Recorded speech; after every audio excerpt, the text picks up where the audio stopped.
So it's looking like Kwame Brown and Steven Jackson finally apologized to each other, man. I think after the unfortunate news we heard about Rich Homie Quan, I think Steven Jackson turned a new leaf and he wanted to issue an apology to Kwame Brown. We all know this is what kickstarted their beef. Was my co-host. We were talking to Jeanie Bus, and she said something about something happening, and then my co-host made a reference that kind of was a joking shot at Kwame, and I just I did just like this. And like hit his knee, like just like that. That's all I did. I didn't say shit about this. I didn't say shit about this dude. Dude, I didn't say shit about this dude. Nigga, we can see you. Right. Yeah. Get him sometime. Nigga, we can see your dumb ass. These niggas stupid, boy. Not realizing that what you guys gave him was Marcellus and Kwame Brown, and so look at that Joker face. Did I didn't say leprechaun face, motherfucker? Look at your face. You smiled real hard when you did that little weak ass shit. You know, Kwame Brown. Not realizing that what you guys gave him was Marcellus and Kwame Brown, and so and look at that little leprechaun. Did I didn't say shit about this dude? Look. Boy, you wrinkling, boy. You aging bad, boy. You look like the little leprechaun. I'ma get you, my pretty sharp-nosed lying bastard, you. Why do you have to sit there and lie, boy, like there's not video evidence of your stupid ass lying? And shortly after that, Kwame Brown went off on a lot of explosive rants on YouTube, and that blew up his YouTube channel and plenty of other YouTube channels like myself and plenty of others that was reporting the news surrounding Kwame Brown at the time. So Steven Jackson issued an apology finally. Let's listen to what Steven Jackson had to say. Here's that clip right here. Hey, what up, world? I see the shift. I definitely see the shift, man. We losing a lot of people right now, but I see the shift. You know, I seen Trick and Rick Ross squash their beef. I think that's beautiful, bro. Black men, you know, it's time for us to do what's not expected of us, right? And that touched me to see Rick Ross and Trick squash their beef because they are two big people in our culture. You know, they have a big name and a big influence. So I want to follow suit. I've been thinking about it for a while, and I even texted him before, but the only person I feel like I owe a public apology to is Kwame Brown, because that was my little brother. You know, we played together in the NBA on teams, and we was real cool. And the joke that we made a joke on, we would say in locker rooms all the time, went a little too far, and he got tired of hearing it. And I had to look at it from his side. So I'm publicly apologizing to my little bro. And I think everybody should wake up and do that in men relationships. Okay, so that's what Steven Jackson said on his Instagram page. Kwame Brown responded to it on his YouTube channel, and I would like to highlight that for you guys as well. Let's check it out right here. Be sure to hit that like button for me if you haven't already. That helps this YouTube channel continue to grow. And don't forget to hit that subscribe button, hit that notification bell, stay up to date with all of my current YouTube videos. My boy just hit me up and was like, yeah, man, Steven Jackson did apologize. Man, you need to talk to him. I told him, I said, I don't have no problem talking to Steven Jackson. Me and Steven Jackson ain't never really had no problem. That's why I was confused about the whole situation. That's why I thought I can call him. But nigga too old for that dumb shit. So if he want to rap, we can rap, you know. Now his little sweet ass homeboy now with all that gay shit that he did. You know, I don't like no man invite me to his penis, but you know, if he want to have a conversation, we can have a conversation as well, you know. You know, time out for the dumb shit. I'm glad he apologized. Grown people do grown shit, man. Shout out to Steven Jackson and shit. I apologize for some of the shit I said in response. We both could apologize because I know I went motherfucking nuts. I tell people, when motherfucker fuck with me, I go did dumb. I ain't gonna lie, I was trained that way. I've been like this all my life. Either I'm gonna say nothing or I'm gonna go dumb. And let's just hope I say nothing.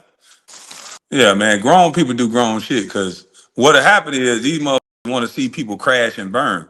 Everybody, they like, yeah, you crash, you not what you used to be on YouTube. Nigga, I know what y'all was looking for on YouTube. Y'all looking at a bunch of rich athletes arguing amongst each other, talking about fighting, saying a bunch of stupid shit to each other. Y'all hoping one crew crash out with another crew. But the difference is, I don't have no crew. I don't hang with no crew. You know, I hang by myself. You know, I like to let my words be my words and my actions be my actions. And hopefully I don't say anything to offend somebody in that way. But I'm willing to deal with every consequence or deal with any person on my own. But do I have people that love me? Yeah.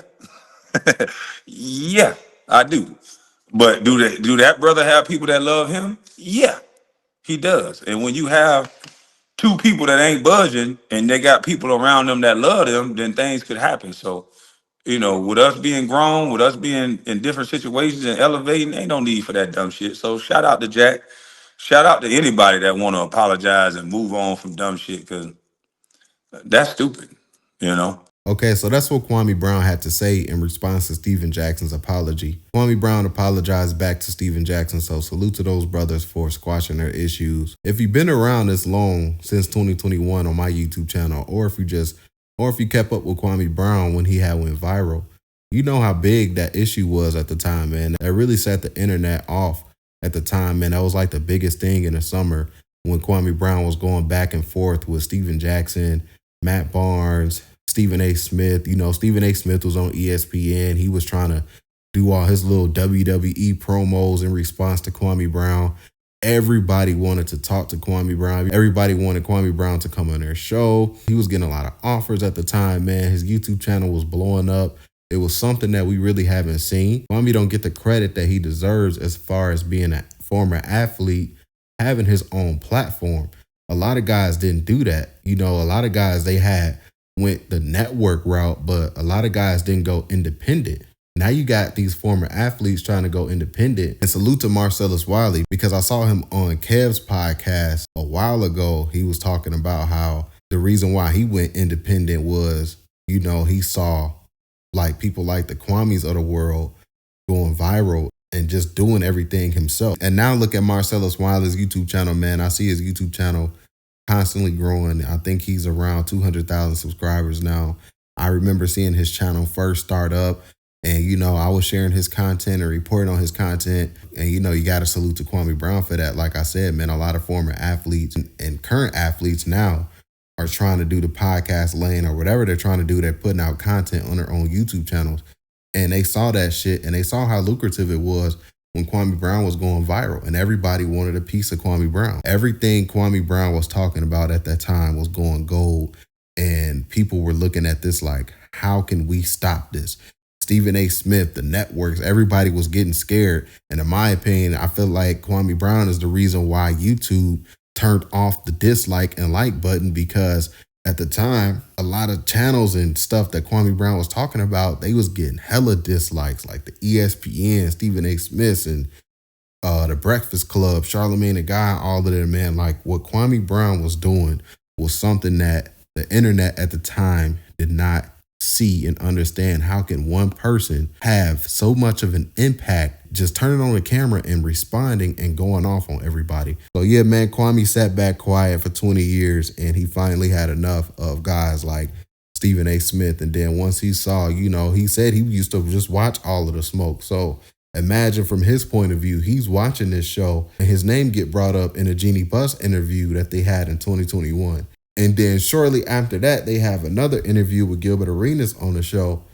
And then his name got brought up again. So after that, the gloves went off, man. Kwame Brown went off.